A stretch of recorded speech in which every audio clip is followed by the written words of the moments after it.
Hello, ഇന്ന് നമുക്ക് chicken യഖ്നി pulao ഒന്ന് ട്രൈ ചെയ്താലോ. സിമ്പിളായിട്ട് ഉണ്ടാക്കാൻ പറ്റുന്ന റൈസാണേ. ഇതിന് വേണ്ടിയിട്ട് ഒരു പാനിലേക്ക് ഓയിൽ ഒഴിക്കുക. 1 സ്പൂൺ നെയ്യും ഗരം മസാലയും കുരുമുളക് കൂടെ ഇട്ടിട്ടൊന്ന് മൂപ്പിച്ചെടുക്കാം.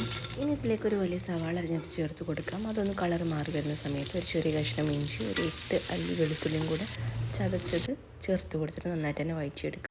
കഴുകി വൃത്തിയാക്കി വെച്ച ചിക്കനും കൂടെ ആഡ് ചെയ്തിട്ട് ഒന്നുകൂടെ ഒന്ന് വഴറ്റിയെടുക്കുക. ആവശ്യത്തിനുള്ള ഉപ്പും 2 ടേബിൾ സ്പൂൺ മുളക് പൊടിയും 1 ടേബിൾ സ്പൂൺ മല്ലിപ്പൊടിയും കൂടെ ചേർത്ത് കൊടുക്കുക. ഇതിലേക്ക് ഇനി ഒരു വലിയ തക്കാളി അരിഞ്ഞതും ഒരു 5-6 പച്ചമുളകും കൂടെ ചേർത്തിട്ട് നന്നായിട്ട് തന്നെ വഴറ്റാം. 1 കപ്പ് തൈരും കൂടെ ആഡ് ചെയ്ത് കൊടുക്കാം.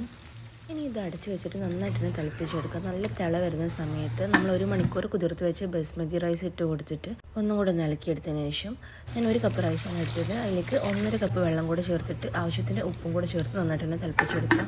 വെള്ളം വെറ്റി വരുന്ന സമയത്ത് 1 ടേബിൾ സ്പൂൺ ഗരം മസാലയും കുറച്ച് ഓയിലും കൂടെ മേലെ ഒഴിച്ച് കൊടുക്കാം. ആവശ്യത്തിന് മല്ലിയിലും കൂടെ വെച്ചിട്ട് ഒന്ന് ദം ചെയ്തെടുക്കുക. 15 മിനിറ്റ് ലോ ഫ്ലെയിമിൽ ദം ചെയ്ത ശേഷം നമ്മുടെ റൈസ് കൂടെ റെഡി ആയി വന്നിട്ടുണ്ട്. നല്ല ഫ്ലേവറബിൾ ആയിട്ടുള്ള റൈസാണ്. മസ്റ്റ് ട്രൈ ആണ് കേട്ടോ.